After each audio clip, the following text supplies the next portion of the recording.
All right, so draft season is getting underway. The Senior Bowl practices start this week.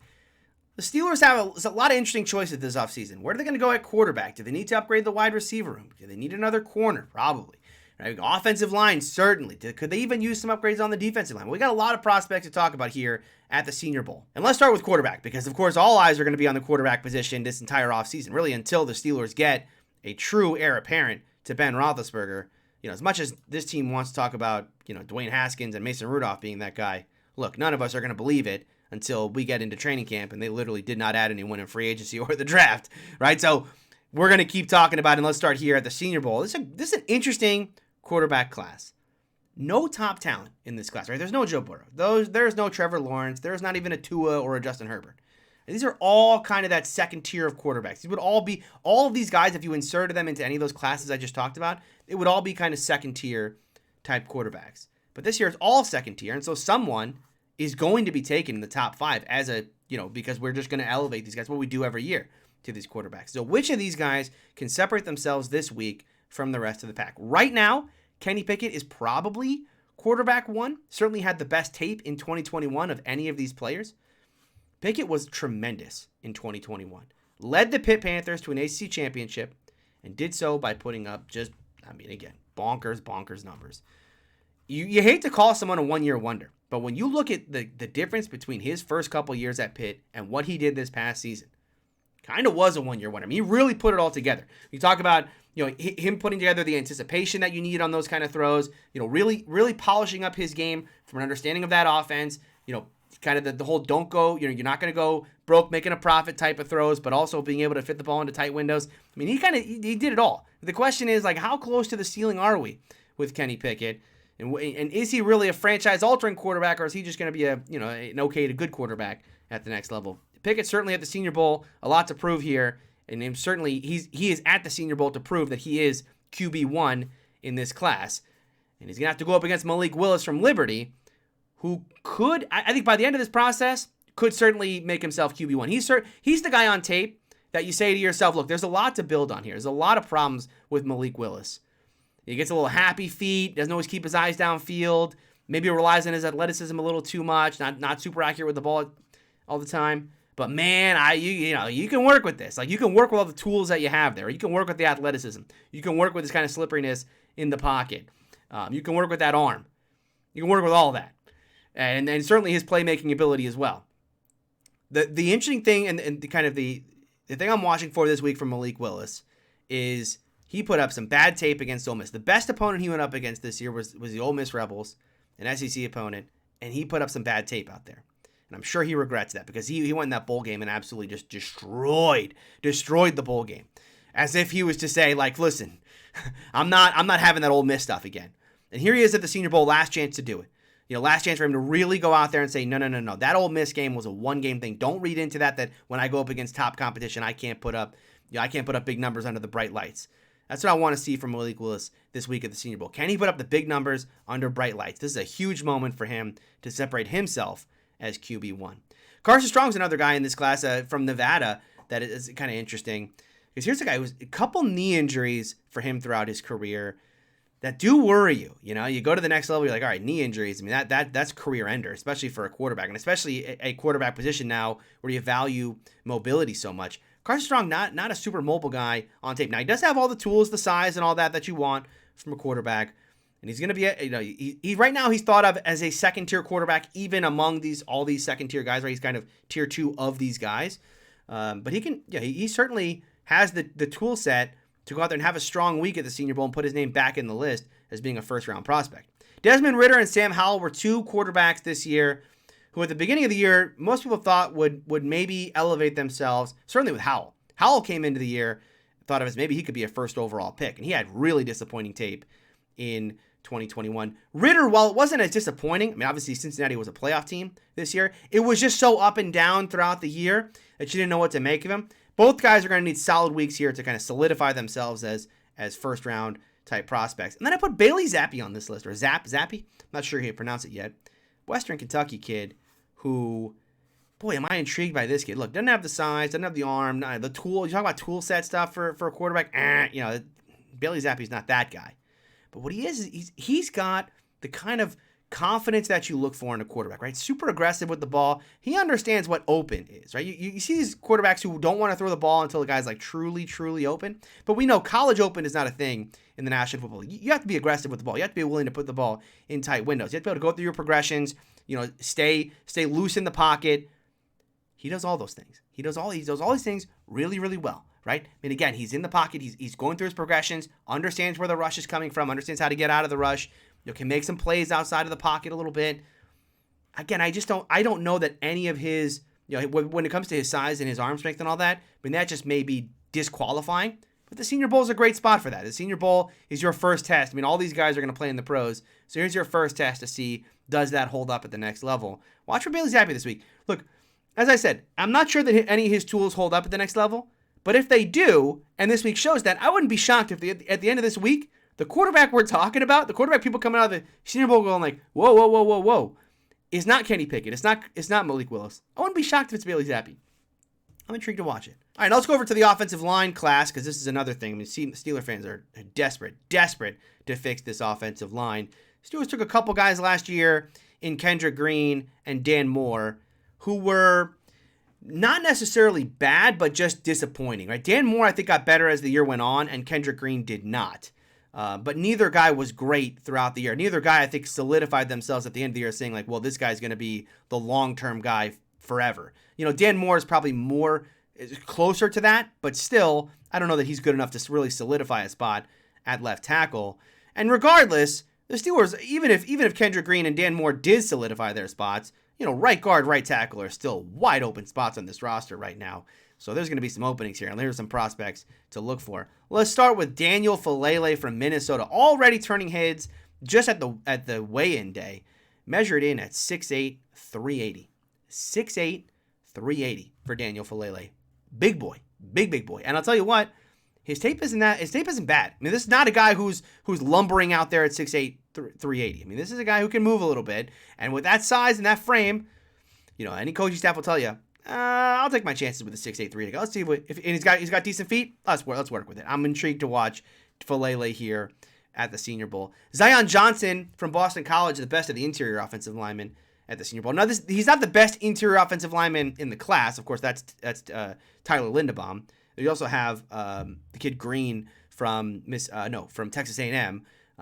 So the couple interior offensive linemen not here at the Senior Bowl, but Johnson is the best of the interior offensive linemen here, and likely to be a second or third round pick. So not someone the Steelers have to go out and get in the first round. Certainly Johnson's a name to watch for here. Not a great interior offensive lineman class overall, and really not a great interior offensive lineman group here at the Senior Bowl, but Johnson is the one name to look for because he right now is thought of as that kind of day two type of player.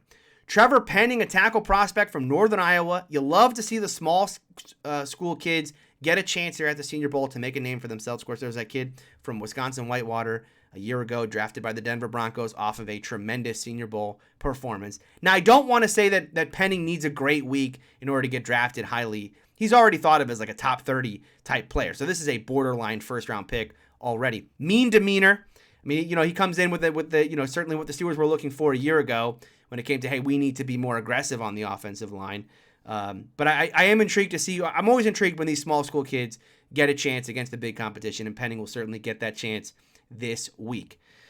Bernard Raymond from Central Michigan is another intriguing prospect for me because here's a guy who came into as a freshman to Central Michigan as a tight end, as a 230-pound tight end. And they moved him to tackle, and he's bulked up ever since, went from 230 to over 300 pounds. Not a fat 300 pounds. I mean, this is a guy who put on some muscle to go with it. He is one of the top prospects in this draft when it comes to the tackle class. And I'm intrigued to see a guy who came in who can move like a tight end, but now he's bulked up to be a tackle.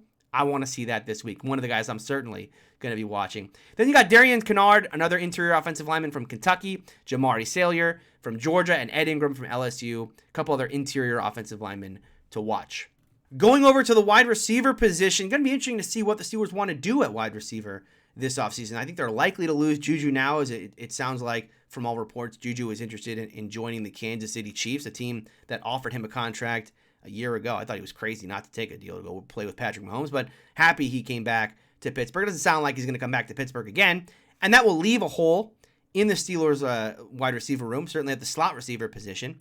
But I think this team also, whether or not Juju's in the room, I think this team just needs a speedster down. They need someone to take the deep ball. I mean, they take the top off of a defense. They don't have that right now. We know we all desire for Chase Claypool to be that guy because he's got the body type. He's got the athleticism to be that guy. But I think we know the way he plays football, that's not who he is. Right? He's not a dominator. And the whole Mapletron thing was a cute nickname. But this kid couldn't play any further from Calvin. Calvin Johnson wanted to go out there and he was ready to moss you on any play. Claypool is, when was the last time Claypool mossed someone? Week 1 against Buffalo, maybe? Yikes. I mean, just not a good sophomore year. I'm hopeful that Claypool can turn it around. I think he has the tool set to do so. I wish he had the attitude. I just don't know that he does. And again, I don't know that the Steelers are going to be waiting around hoping that Claypool turns it on. And so here are some guys they could potentially take to be that deep threat. Jahan Dotson from Penn State. Look, he's a 5'11", guys. This is not like a Chase Claypool going to go out there and dominate. But boy, this kid can certainly take the top off of a defense. And he is dangerous with the ball in his hands. Real playmaker at Penn State. Dotson is the best wide receiver of anyone at the Senior Bowl right now. And I'm really excited to see what he does this week. Alec Pierce from Cincinnati. Maybe not like a track stars type speedster, but I think more of an accelerator. He was certainly the deep ball guy at Cincinnati. Again, I don't know that he has the long speed. I don't think this guy's probably not going to run like 4.3 in the 40. But remember, the Steelers don't necessarily value that as much, right? They're totally good with taking a player who's more of like a 4.5 type guy if you can get to that top speed really quickly. It's more for the Steelers. It's more about getting off the line of scrimmage and getting to your top speed quickly. Alec Pierce, I think, is going to do both of those things, and we'll see if that translates on the Senior Bowl practice field this week. And then you got Jalen Tolbert from South Alabama. Another small school guy, but this is a big guy, 6'1". So he's got good enough size, and he's a speedster at wide receiver. Another guy to take the top off.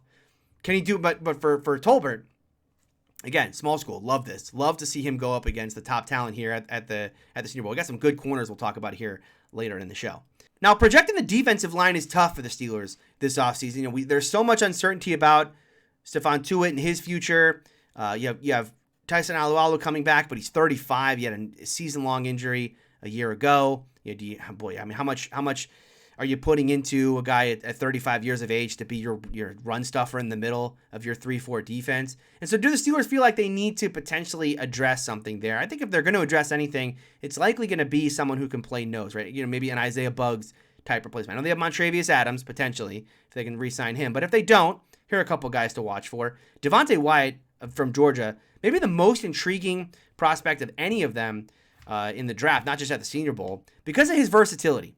He's kind of a Javon Hargrave type player. He played that zero tech. He can play nose for sure, but he's also a very good pass rusher. And I think he's got the versatility to be someone at nose who you like on early downs, but you don't have to just take him off the field on every passing down or anytime the other team goes into 11. You can keep him on the field potentially the way that the Steelers would keep Hargrave on the field more as a pass rusher later on in his career, or the way Alualu started his career in Pittsburgh before they kind of moved him to be that nose. So Wyatt's someone certainly to watch this week. And then if the Steelers do want to go back to having a traditional nose tackle, right, the kind of big body space guy, and the Steelers are in a division with Cleveland and Baltimore, two of the better running teams in the league. Maybe you do want more of a space filler in the middle. Well, Travis Jones from Uconn could certainly be that guy, and he'll need a big week this week. Right now, he's thought of as kind of a middle round type player, but if he has a big week, look, the nose tackle isn't necessarily the position it was 10 years ago, but he could certainly drive himself up some draft boards, especially if he can show that he can be a pass rusher the way that Wyatt can.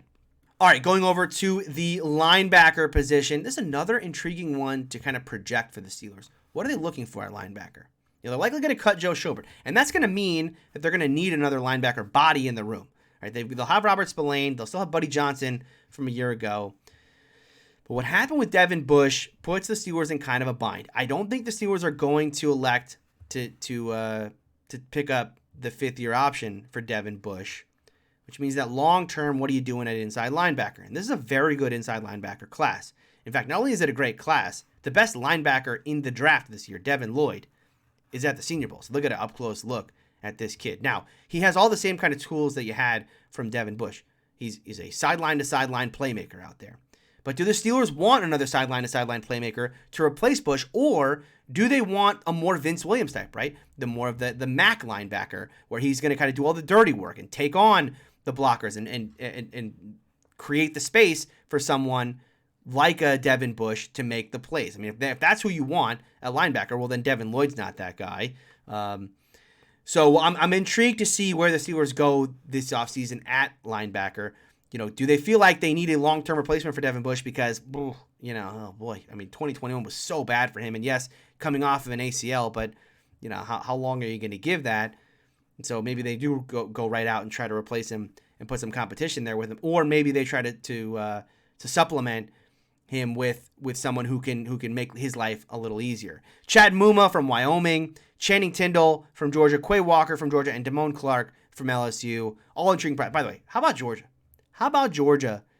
Three quality linebackers in this class. Not just Tindall and Walker, but you also have Nakobe Dean. It's an incredible class from linebacker from Georgia. Again, I think the thing to watch for here is which of these guys are more of the kind of 3 down. You can keep them out there in passing down situations. And how many of these guys are the real run stuffers, right? The physical linebacker, who kind of wants to take on contact, excited to get a guard, to get a pulling guard and, just crush their dreams. How many of those guys, which of these guys fit that bill is something to watch for at the Senior Bowl. And then we finish up with the cornerback position. Now, corner may be the first. Cornerback, I know Steeler fans want a quarterback or an offensive lineman, but don't rule out corner at 20. The Steelers are likely going to lose Joe Hayden. And I know we've all fallen in love with Ahkello Witherspoon late in the year. But boy, Ahkello Witherspoon, I think, is going to go get paid based on his tape. Right? This guy, unrestricted free agent, and just go look at what corners get paid these days. I mean, you get an outside corner like Witherspoon with the size and length that he has, he's going to get massively paid. And I don't know if the Steelers are going to be willing to be that team that writes that check. And if they're not, well, then that creates an immediate need for a starting outside corner. And there are a couple guys at the Senior Bowl this week, I think, that could potentially fill that. Certainly Roger McCreary could. Kid from Auburn. I mean, we know what the Steelers are looking for when they're drafting these high first-round pick defenders, whether it be an edge rusher, linebacker, corner, or safety. They need an athlete, right? You need someone who's a superior athlete. I think Roger McCreary is certainly that player. They've also got to be very physical at the corner position. The Steelers aren't really looking for these finesse guys, right? They want someone who's going to get in there in run defense and be just as much a contributor there as they are down the field when they're covering these wide receivers. I think McCreary checks both those boxes. The knock on him right now is some of the measurable things for McCreary, right? Guys get really obsessed with a corner's wingspan. You gotta have a nice wingspan, of course, because obviously the longer your arms, the easier it is for you to knock the ball away in those 50-50 ball situations. I'm not going to knock McCreary yet for that wingspan. I want to see what he does here at the Senior Bowl. Again, as I said, there's a good wide receiver class at the Senior Bowl, so McCreary's going to have his work cut out for him. I want to see what he does out there against that competition. Mario Goodrich from Clemson, almost a forgotten man in this class because Andrew Booth, who's also from Clemson, also in this corner class, and Andrew Booth is a top 5, 10-ish type player in this class in my book. I mean, he's so highly touted.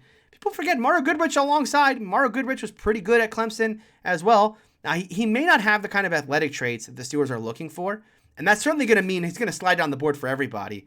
I just wonder if the Steelers are going to take him up. I think the Steelers probably have, they probably have some measurables that you have to hit, and I'm not sure that Goodrich will get there. But let's see how Goodrich does at the Senior Bowl first, and then we'll see at the Combine if he just doesn't check the boxes the Steelers are looking for. And then you got Darion Kendrick from Georgia.